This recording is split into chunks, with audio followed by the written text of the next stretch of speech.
for that introduction. And if you don't understand this title, don't worry. I think when I was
three different acyl chains, hence the tri.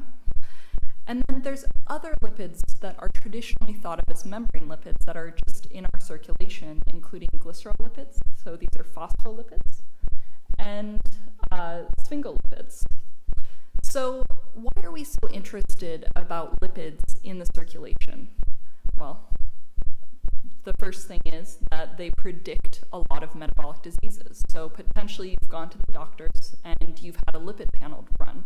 And those lipid panels include HDL, LDL, and triglycerides. Now, if you have low HDL or high density lipoproteins, or you have high LDL or high triglycerides, that means that you are at risk for cardiovascular disease. And these different cardiovascular diseases include hypertension, heart failure, and also stroke. Now, what's challenging about all of these markers that I think maybe people don't realize is that they were developed in all male populations of Western European descent. And actually, since 2009, cardiovascular disease deaths are predominantly, there's more women dying from cardiovascular disease than men. And things like high-density lipoproteins, HDL, and triglycerides are poor predictors of cardiovascular disease in women. And part of this is the history of how they were identified. And so the other thing we like to look at in this is when we break it apart, not just by sex, when we look at things like race. So when we look at Black people, non-Hispanic Asian people, and Latino people, what we see is that Black women compared to white women and Black people in general have a much higher rate of death from cardiovascular disease. In fact, there is 352% higher rates of death in Black women from cardiovascular disease than white women. And why is this? Well, it turns out these biomarkers that we use do not appropriately predict, and so that means that not everybody is afforded the same standard of care and preventative care. And what do I mean by that? So when we look at this is some data generated by our lab. When we look at this, this is just a Spearman correlation plot. So a red dot means there's a positive correlation or it's positively associated, and a blue dot means there's a negative association. And so when we're looking at this, and we're looking at factors like age, body weight, insulin and glucose levels, what we see is systolic blood pressure is positively associated with most of these in white women, and the healthy marker like HDL is negatively associated. That makes sense if these are good biomarkers. Now let's look at what happens with Black women. When we look at this, we see a complete absence of correlation with any of these markers with blood pressure and cardiovascular disease risk. And so this tells us it is not just that the lipid levels are different, it is that these markers fail to predict. So what's crazy to me is that this has actually been known since the 90s. So we've got about 30 years of knowing this, and so why haven't we changed this in terms of our standard of care?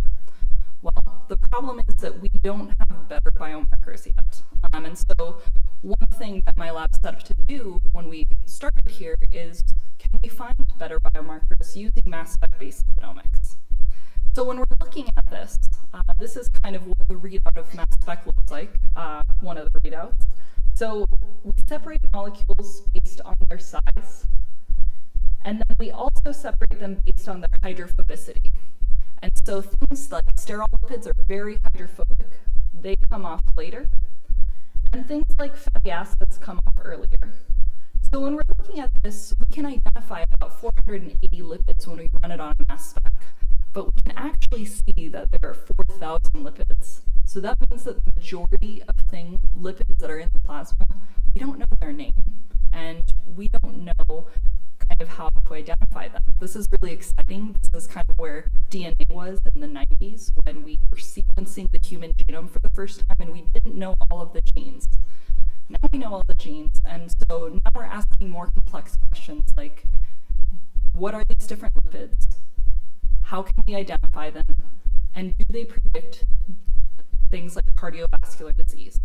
And so that's really where we started, was this question of, we know that markers like HDL and LDL do not appropriately predict cardiovascular disease in women, and they also especially don't predict cardiovascular disease in Black women. And so can we use mass spectrometry to identify equitable biomarkers? And so at this point, I was really lucky because I think it was like 2 months after I started my lab, a man named Chris Coe knocked on my door and he said, "I heard you're the lipid lady." And so I turned to him and I said, "Thank you for not calling me the fat lady." And Chris was affiliated with MIDAS. And Carol talked a little bit about how MIDAS just received more funding. So MIDAS stands for Midlife in the US. It is a massive study. And so since the mid-90s, people have been coming in and they have been getting blood, they have been getting full scans, and we can take these blood samples and run lipidomics on them and ask these questions of, can we identify better biomarkers? So again, maybe there are some MIDAS participants in the audience. We really thank you because MIDAS participants have the full gambit run on them. So not only do they have fasted blood draws when they come in, they also, we can run all of these different measurements on them.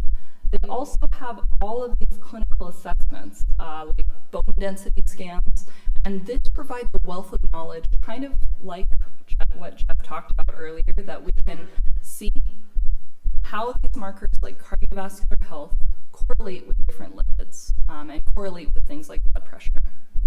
The other reason we used MIDAS is because it really looks a lot like the general US population. So when we're looking at this, here's a histogram. So we're looking at the percentage of the population in MIDAS. And when the younger MIDAS participants are in their late 20s, all the way up to their late 80s now, because some individuals have been coming back year after year. And so when we look at this, what we see is a true spread in terms of age.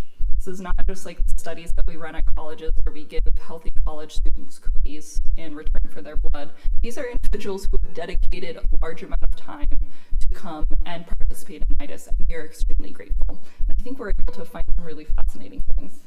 The other reason we're using MIDAS is because it looks like the general population, not just in age span, but also in obesity span.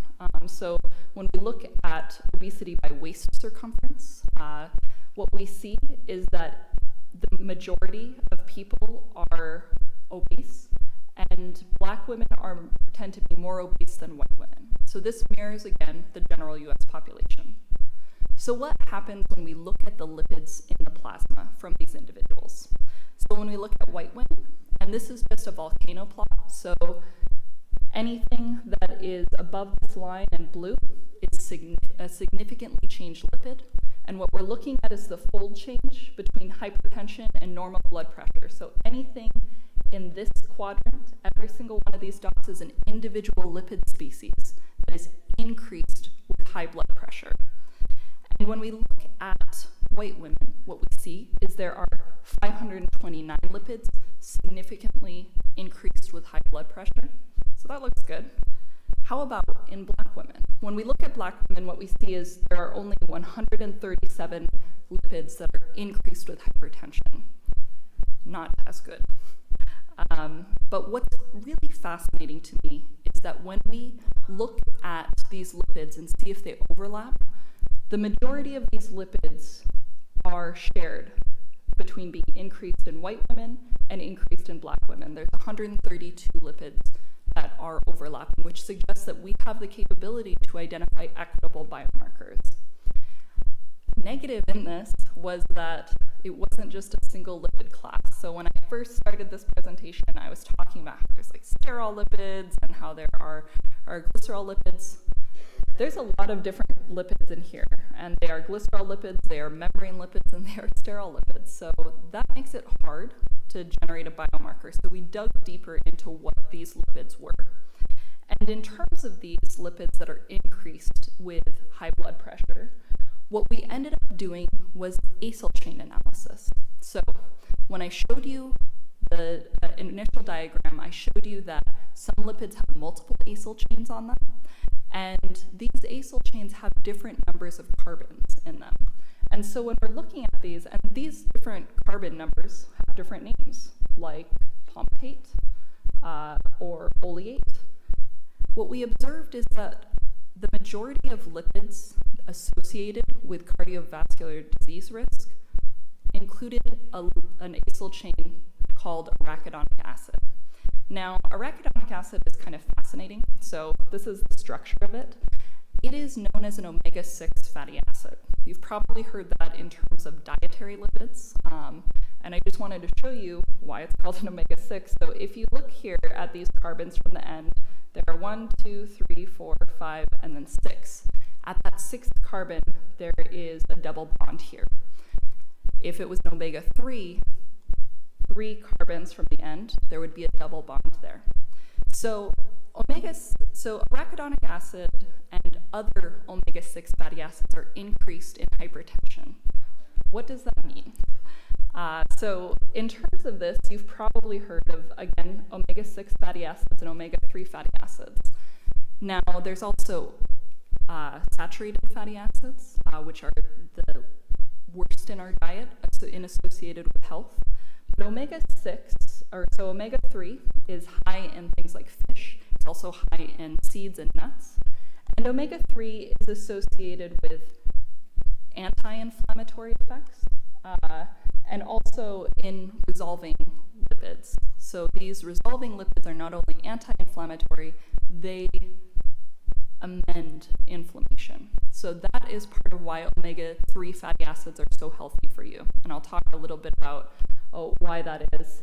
Omega-6 fatty acids are processed into pro-inflammatory eicosanoids. Now, what does this mean in terms of, and also omega-6 fatty acids are found in things like red meat, which is one of my favorite things to eat. And so the typical healthy diet, if we were to follow dietary standards, we would eat 4 parts of omega-6 fatty acids to 1 part omega-3. The average American diet is 32 parts omega-6 to 1 part omega-3. So we're not doing well. And these omega-6s are higher, as our trans fatty acids, they're higher in processed foods. So when I say that omega-6 fatty acids are pro-inflammatory, what does that mean? So when you take something like arachidonic acid, and it's processed by enzymes called cyclooxygenases or lipoxygenases, it can be processed into lipids that have a signaling function. So they are signaling lipids that bind to the outside of cells and induce inflammation. So something like a prostaglandin, that induces a fever response. And so when you're taking something like a non-steroidal anti-inflammatory drug like ibuprofen or aspirin, when you're taking that, you are inhibiting the processing of arachidonic acid into these signaling lipids. So we see that that arachidonic acid is up, and we wanted to really ask the question, are other lipids in these pathways increased? And when we did computational modeling of this, what we found is that there were multiple lipids in this omega-6 fatty acid pathway, including these 18-2, so that's the step above arachidonic acid, and then 24, so that's arachidonic acid, and then 22-4.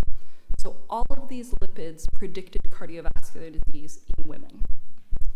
So we wanted to ask this question, so we know that arachidonic acid predicts cardiovascular disease in white women and black women. We also know that these arachidonic acids are processed into these oxylipids. This is specifically the structure of prostaglandin here. And we know that these oxylipids can cause inflammation. Do we see changes in the oxylipids in these pathways in both black and white women with cardiovascular disease risk? And also, do we see increases in inflammation in association with cardiovascular disease risk?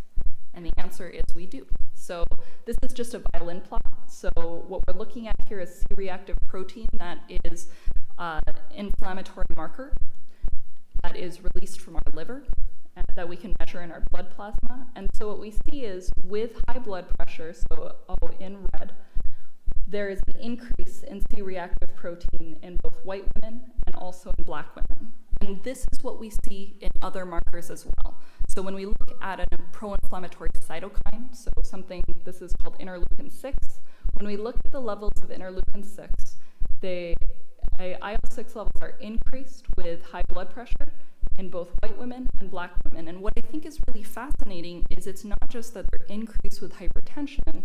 Black women have higher rates of these inflammatory markers than white women, regardless of if they have high blood pressure, even though there is a kick up with the high blood pressure. So there is higher rates of inflammation, which is great because that is something that we can measure, and we already do measure in clinical models. So how about the oxylipids? So to do this, we ran a targeted analysis. So everything I showed you was just looking at all the lipids. We can individually quantify lipids like the oxylipids. And what we found is, really surprisingly, that a lot of these oxylipids in white women, a lot of them were negatively associated with cardiovascular disease, which I found fascinating. But in black women, when we look at these eicosanoids, they are increased in association with cardiovascular disease. Now, these are just general trends. What if we look at individual species and how they're processed? So I just want to remind you that when I talked about the processing of arachidonic acid into these inflammatory oxylipids like prostaglandins, I said that the enzymes that control the synthesis of these oxylipids are cyclooxygenases, or COX-1 and 2, and lipoxygenases. So if we break it down, and instead of looking at the individual species, if we look at the pathways that are regulating them, the enzymes and their activity, are there changes? And so we've separated this between, there's linoleic acid, we're not going to focus on that. There's also arachidonic acid, the one we've been looking at this whole time. And when we looked at the lipids that are processed by this COX enzyme, so again, that is the one that generates prostaglandins, and that's what we see here. PGD2 and PGE2 are prostaglandins. What we see is that these are increased in black women compared to white women, and they're also increased, and I'm not showing this data because there's a lot of figure slides at this point, they're increased with cardiovascular disease in women in general. We also see this with the lipids that are processed by lipoxygenases are increased further in black women compared to white women. So what I have shown you today is really kind of a revolution in how we're looking at markers of metabolic health. Instead of looking at HDL and LDL in all individuals, potentially we should look at other markers, including inflammatory markers So what we ended up seeing by using samples from midlife in the US study and another study that I didn't talk about, but the Survey of the Health of Wisconsin, because we want to validate our studies and make sure they're reproducible. So what we found is that Black women have increased cardiovascular disease mortality, and the current markers do not predict cardiovascular disease. When we look at what does predict cardiovascular disease, it is arachidonic acid-containing lipids. Specifically, it is oxylipids that are processed by a COX, so cyclooxygenases and lipoxygenases are increased with cardiovascular disease. And potentially, these are leading to this predisposition through activating inflammation, and they are predictive of cardiovascular disease. So I like to save a ton of time for questions because I think this is a great interactive audience. But what I am going to end on is thanking the people who did the work. So this is my lab here at the university. And Raghav Jain is a very talented graduate student who did a lot of the data analysis and processing. Jess Davidson is also a very talented graduate student who processed a lot of the lipidomics, especially the oxylipids. And Paula Gonzalez is a postbac in my lab, and Paula did a ton of footwork in terms of the sample preparation. I also really want to thank the Midas team, including Carol and Chris, for allowing us to use their samples for these studies. And we also want to thank the show team. Even though I didn't talk about the data here today, all of this is currently under review as a manuscript in a journal, and they were very helpful. I also want to thank our funding sources. It is not lost on me that science is really hard. It takes a lot of individuals pulling together from the community, willing to give their time and their samples. It also takes graduate students who spend their days and their nights in the lab processing this, and for all of us to put it together. And it would not be possible without our funding sources, which include the CDHA, which Jeff is part of, and as well as a number of other funding sources, including the NIH and JDRF and AFAR. And with that, I will take any questions that you all have.